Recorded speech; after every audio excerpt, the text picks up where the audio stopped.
This key is provided to the customer to use only, and the user you can use this password. Next, I will tell you the step to use this password.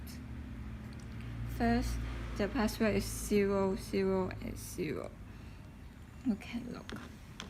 And next, this here have a hole.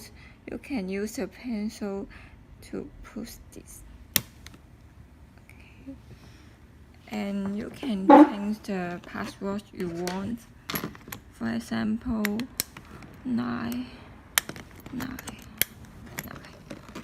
And finally, you can push here. The hole will reduction, and your password is 9.